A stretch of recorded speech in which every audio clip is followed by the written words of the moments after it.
Hello everyone. आप सब कैसे हैं?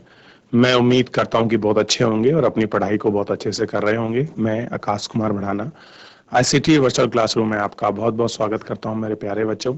जैसा आपको पता है कि हमारी आप 8th क्लास है और 8th क्लास में हम लोग अपना चैप्टर देख रहे हैं बच्चों। चैप्टर नंबर 2 है और हम लोग इसमें सारी चीज़ों को बहुत अच्छे से आपका पढ़ने की कोशिश कर रहे हैं। सब चीज़ों को बहुत अच्छे से आपका देख रहे हैं।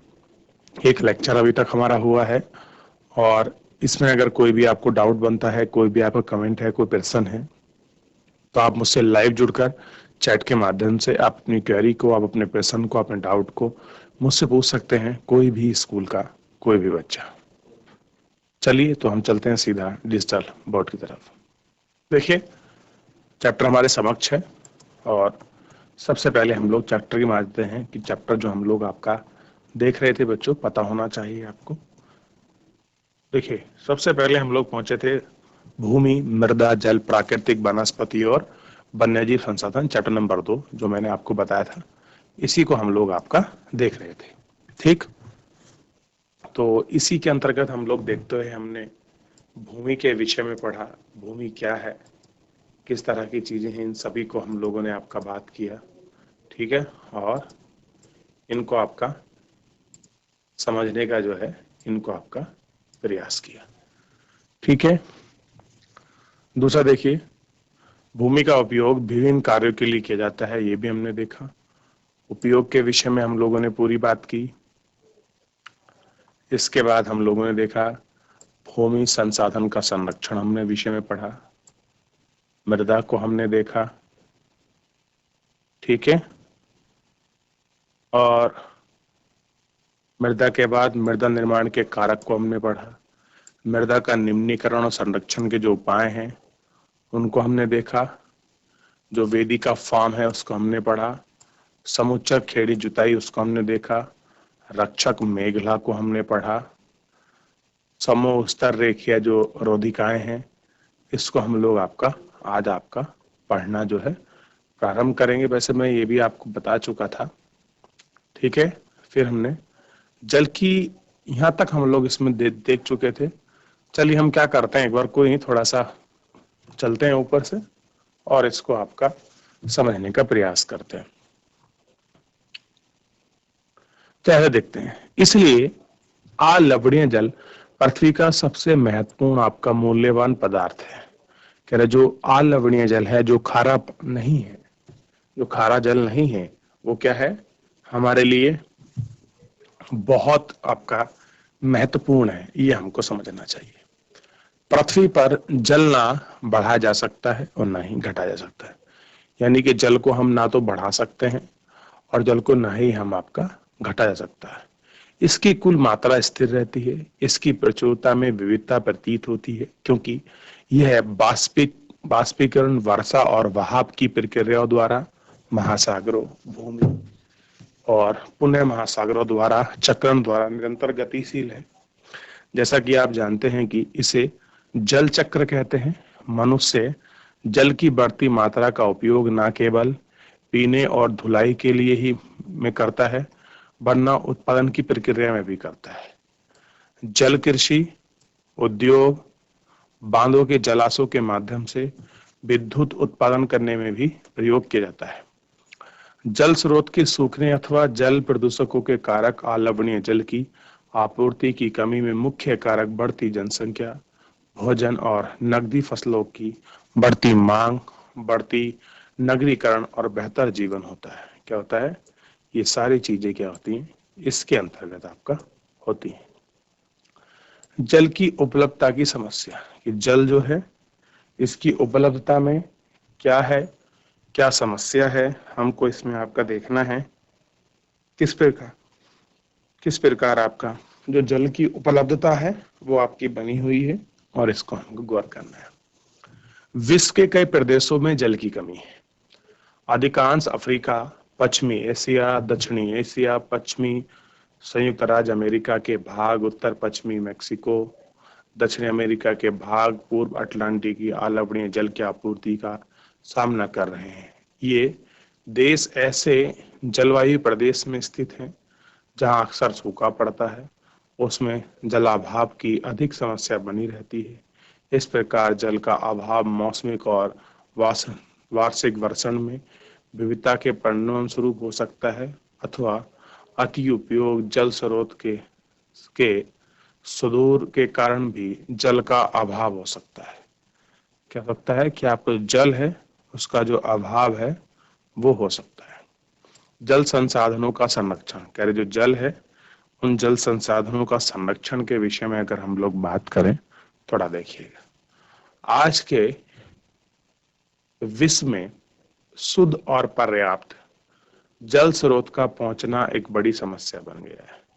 इस क्षीण होते संसाधन के संरक्षण के लिए कदम उठाने चाहिए। यदि जल का एक नवीकरणीय संसाधन है, यद्यपि इसका अति उपयोग और प्रदूषण इसके प्रयोग के लिए अनुपयोग बना देता है, तो अशोधित या आंशिक रूप से शोधित वाहित मल, कृषि रसायन और विसर्जन और जल निकायों में औद्योगिक वही क्षेत्र जल के प्रमुख प्रदूषक होते हैं।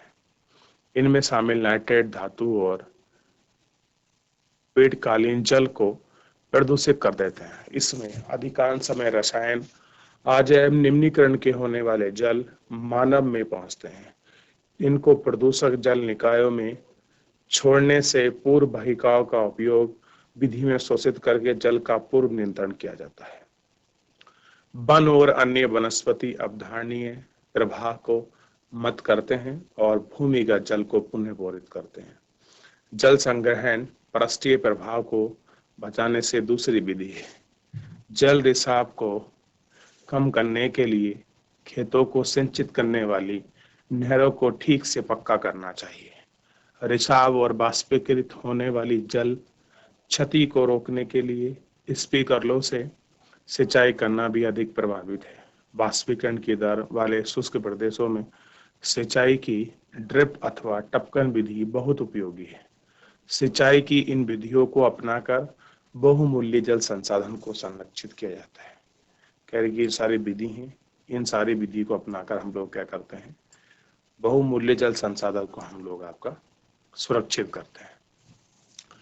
प्राकृतिक वनस्पति और वन्य जीव, हम लोग जो आपका देखते हैं कि प्राकृतिक जो आपकी वनस्पति हैं उनको देख रहे हैं, और जो आपके वन्य जीव हैं थोड़ा सा उनके विषय में हम लोग देख रहे हैं कि कैसे वन्य जीव इसमें आपका महत्वपूर्ण भूमिका निभाते हैं, क्या चीजें हैं, थोड़ा सा इन सब पर हम लोग अपना गौर कर रहे हैं और इसी पर हम लोग अपना विचार भी कर रहे हैं। तो हमको इसको देखने की आवश्यकता है। देखिए, स्कूल के बच्चे हस्तशिल्प प्रदर्शनी में घूम रहे थे, यानी कि जो हैंडलूम आपकी जो चीजें होती है उनकी एक प्रदर्शनी लगती है जो उसमें घूम रहे हैं। प्रदर्शनी की वस्तुएं देश के विभिन्न भागों से एकत्रित होती हैं, आप की गई हैं। मोना ने एक थैला हाथ में उठाया और उत्साह से कहा, यह एक सुंदर हैंडबैग है। अध्यापिका ने कहा, यह जूट से बना है। क्या आप उन टोकरियों, दीप छत्रों, कुर्सियों को देखते हैं जो बेत और बांस की बनी होती हैं? भारत के पूर्वी उत्तर पूर्व आदि प्रदेशों में बांस प्रचुर मात्रा में पैदा किया जाता है। जेसी रेशमी स्कार्फ देखकर उत्साहित थी। यह खूबसूरत स्कार्फ देखो, अध्यापिका ने स्पष्ट किया कि यह रेशम कीट से प्राप्त किया जाता है जो शहतूत के पेड़ों पर पाला जाता है। बच्चे समझ गए कि पौधे हमें अनेक विभिन्न प्रकार के उत्पाद प्रदान करते हैं। क्या करते हैं? कह रहे जो पौधे हैं हमको क्या करते हैं, अनेक विभिन्न प्रकार के जो उत्पाद है वो आपको प्राप्त करते हैं, जिनका उपयोग हम अपने दैनिक जीवन में करते हैं। और कह रहे कि जिनका जो उपयोग है हम लोग क्या करते हैं, अपना दैनिक जीवन में करते हैं। प्राकृतिक वनस्पति अन्य जीव केवल स्थल मंडल, जल मंडल और वायुमंडल के बीच जुड़े सक्रिय क्षेत्र में पाए जाते हैं, जिसे हम जैव मंडल कहते हैं। क्या कहते हैं? जिसे हम लोग आपका जैव मंडल कहते हैं। जैव मंडल में सभी जीवित जातियां जीवित रहने के लिए एक दूसरे पर परस्पर संबंधित और निर्भर होती रहती हैं। इस जीवन आधारित तंत्र को परितंत्र कहते हैं। वनस्पति और वन्य जीव बहुमूल्य संसाधन है। पौधे हमें इमारती लकड़ी देते हैं, प्राणियों को आसरा देते हैं, ऑक्सीजन उत्पन्न करते हैं जिससे हमें सांस जिससे हम सांस लेते हैं। फलों को उगाने के लिए आवश्यक मृदा की सुरक्षा करते हैं। रक्षा मेघला के रूप में कार्य करते हैं। भूमिगत जल के संग्रह में सहायता करते हैं। हम फल, लैक्टस, तारपीन का तेल, गोंद, औषधीय पौधे और कागज प्रदान करते हैं जो आपके अध्ययन के लिए अत्यधिक आवश्यक है। पौधे के असंख्य उपयोग हैं, उनमें कुछ आप और जोड़ सकते हैं। वन्य जीव के अंतर्गत जंतु, पक्षी, कीट एवं जलीय जीव रूप से आते हैं। उनमें से हम दूध, मांस, खाल, ऊन प्राप्त होते हैं। कीट जैसे मधुमक्खी हमें शहद देती है, फूलों से परागण की मदद से करता है और परितंत्र के अपघटक के रूप में महत्वपूर्ण भूमिका निभाती है। चिड़िया अपने भोजन के लिए कीटों पर निर्भर है और अपघटकों के रूप में कार्य करती है। गिद्ध मृत जीवों जंतुओं को खाने के कारक में अपवर्जक है और पर्यावरण का एक महत्वपूर्ण शोधक समझा जाता है। इसीलिए प्राणी चाहे बड़े हों अथवा छोटे हों, परितंत्र को संतुलन बनाए रखने के लिए अनिवार्य है। कह रहे कि इस पूरे परितंत्र को बनाए रखने के लिए कैसा है, ये सब चीजें आपकी अनिवार्य है। प्राकृतिक वनस्पति का वितरण, कह रहे जो नेचुरल आपका वनस्पति है, अगर हम लोग उसके वितरण की बात करें, थोड़ा सा उस वितरण को आप लोग देख लीजिए। तो कैसे वितरण फैला हुआ है, कैसे इसका डिस्ट्रीब्यूशन किया हुआ है, इस चीज को थोड़ा सा हम लोग आपका समझने का जो है प्रयास करते हैं। तो जितना हमने अभी तक पढ़ा है, इसमें कोई आपका डाउट बनता है, कोई चीज आपको समझ नहीं आई है मेरे प्यारे बच्चों, तो आप मुझसे लाइव जुड़कर चैट के माध्यम से आप अपनी क्वेरी को, आप अपने प्रश्न को मुझसे पूछ सकते हैं। कोई भी स्कूल का कोई भी बच्चा। प्राकृतिक वनस्पति का वितरण, वनस्पति की वृद्धि मुख्य रूप से तापमान और आर्द्रता पर निर्भर करती है। कह रहे जो हमारी प्रकृति है उसमें जो आपकी वनस्पति पाई जाती है, अगर हम उनके वितरण की बात करें तो जो उनका वितरण है, उसके वितरण में सबसे बड़ा डिपेंड करता है उसका टेम्परेचर और उसकी आर्द्रता। इस सब चीजों पर हम लोग क्या करती है, ये सारी चीजें उन पर निर्भर करती है। विश्व की वनस्पति के मुख्य प्रकारों को 4 वर्गों में रखा जाता है। किसमें रखा जाता है? आपका 4 वर्गों में रखा जाता है, जैसे वन, घास स्थल, गुलमर्ग और आपका टुंडा। इन चीजों में हम लोग क्या करते हैं, उसको रखते हैं, आपका व्यवस्थित करते हैं और उनको देखते हैं। भारी वर्षा वाले क्षेत्रों में विशाल वृक्ष उगा सकते हैं। इस प्रकार वन प्रचुर जल आपूर्ति वाले क्षेत्रों में ही पाए जाते हैं। जैसे जैसे आर्द्रता कम होती है, वैसे वैसे वृक्षों का आकार, उनकी सघनता कम होती जाती है। सामान्य वर्षा वाले क्षेत्रों में छोटे आकार वाले वृक्ष उस और घास उगती है, जिससे विश्व के घास स्थलों का निर्माण होता है। कम वर्षा वाले शुष्क प्रदेशों में कटिंगा, झाड़ियां और गुलमर्ग उगते हैं। इस प्रकार के क्षेत्रों में पौधों की जड़ें गहरी होती हैं। बाष्पोत्सर्जन से होने वाली आर्द्रता को हानि को घटाने के लिए इन पेड़ों की पत्तियां काटकर मोमी सतह पर लगी होती हैं।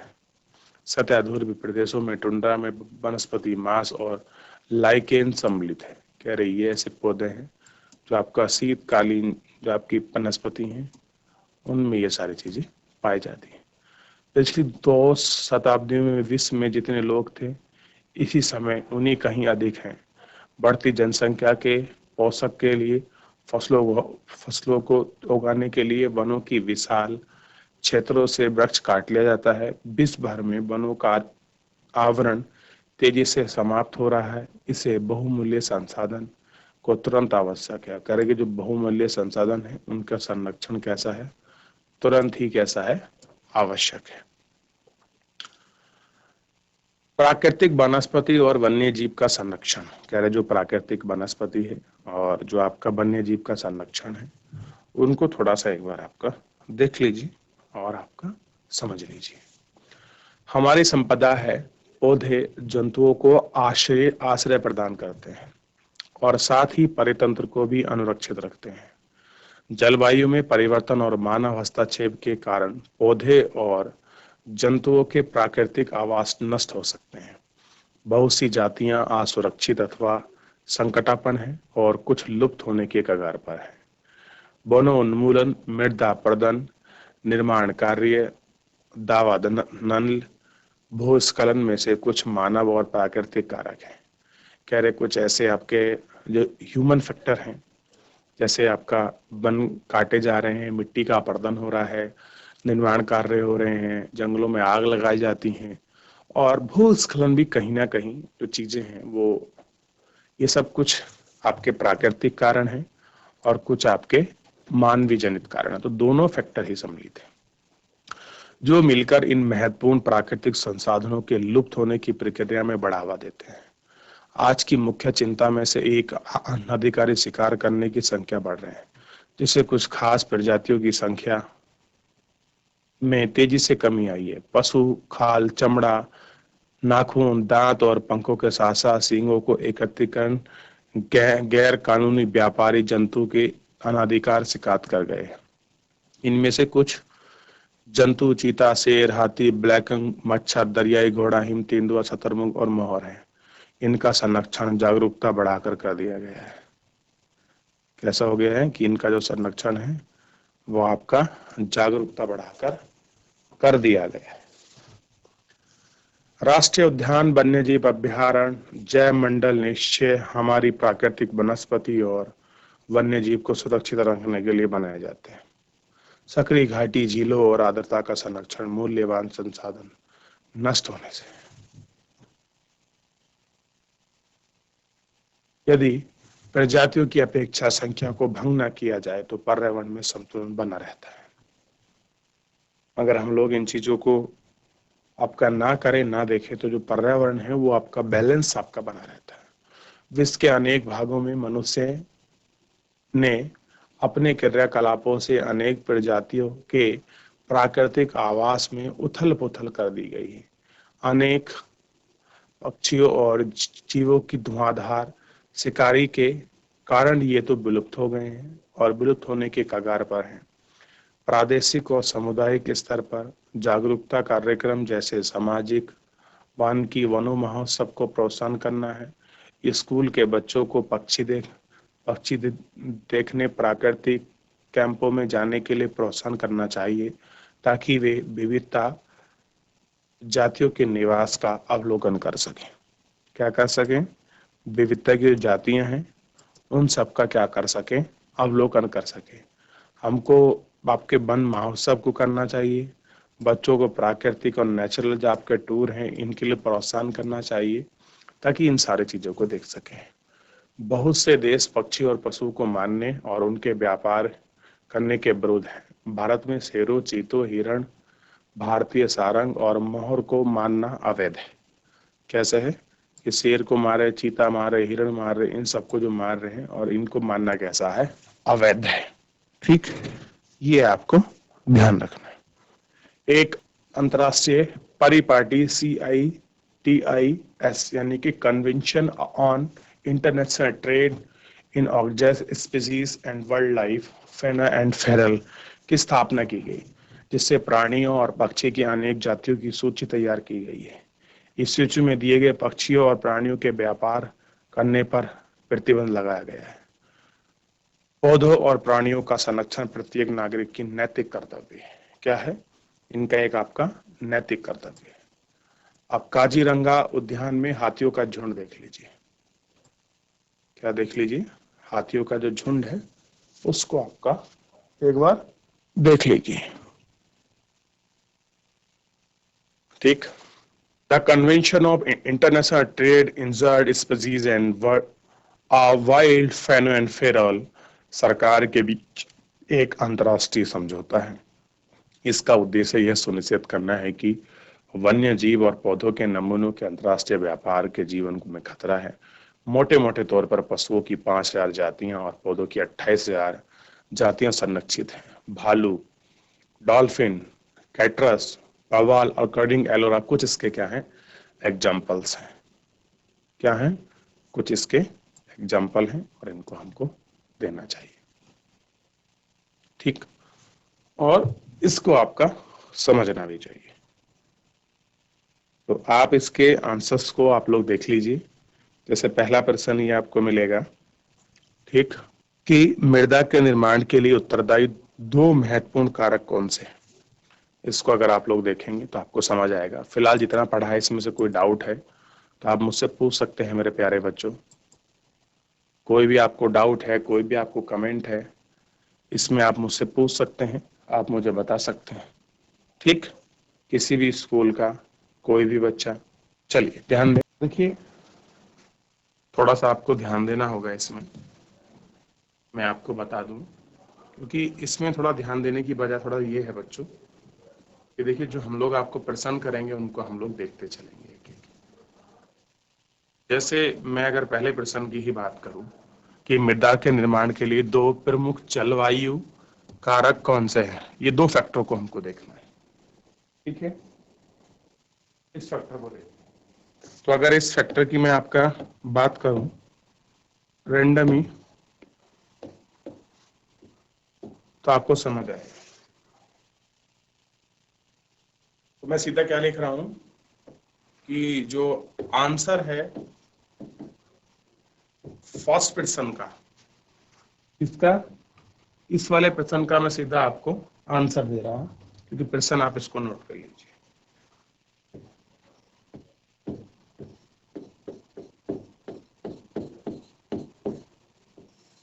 मृदा निर्माण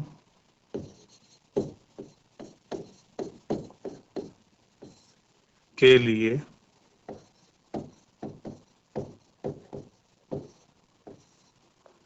उत्तरदायी दो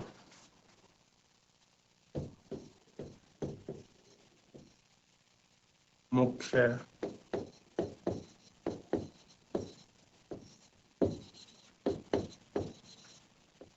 जलवायु कारक,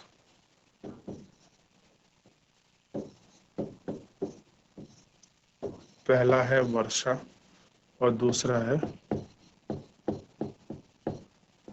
तापमान। कॉपी करिए, देख लिया आप लोगों ने बच्चों।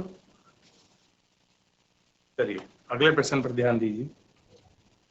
अगला प्रश्न है भूमि निम्नीकरण के कोई दो कारण लिखिए, कि भूमि निम्नीकरण के दो कारण। तो देखिए मैं क्वेश्चन कर रहा हूं, आंसर दूसरा है भूमि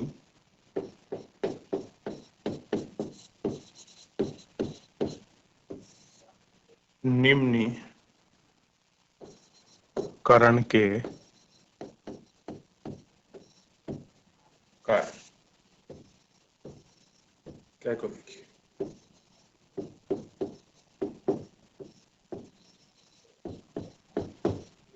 कृषि भूमि का प्रसार,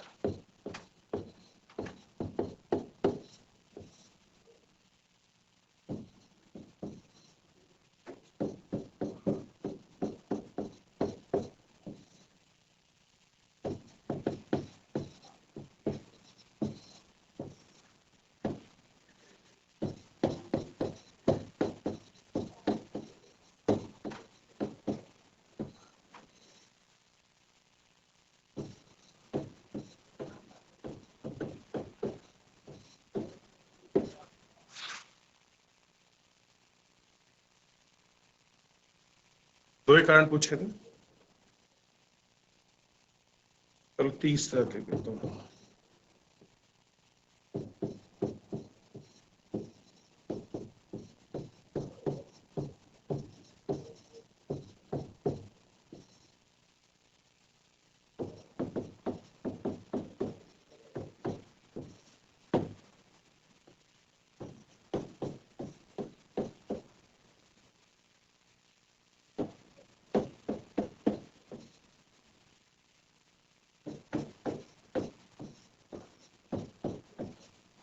लिख लीजिए,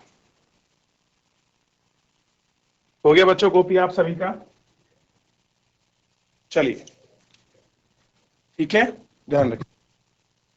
तो बच्चों आज के लिए इतना ही, क्योंकि हमने अपने चैप्टर को अच्छे से देखा। दोस्त के प्रश्न उत्तरों को कल हम शेष प्रश्न उत्तरों करेंगे। तो आज के लिए इतना ही, मिलते हैं नेक्स्ट लेक्चर में। तब तक अपना ध्यान रखिए, स्वस्थ रहिए, अपनी पढ़ाई को बहुत अच्छे से करते रहिए। मुझसे जुड़ने के लिए आपका बहुत बहुत धन्यवाद।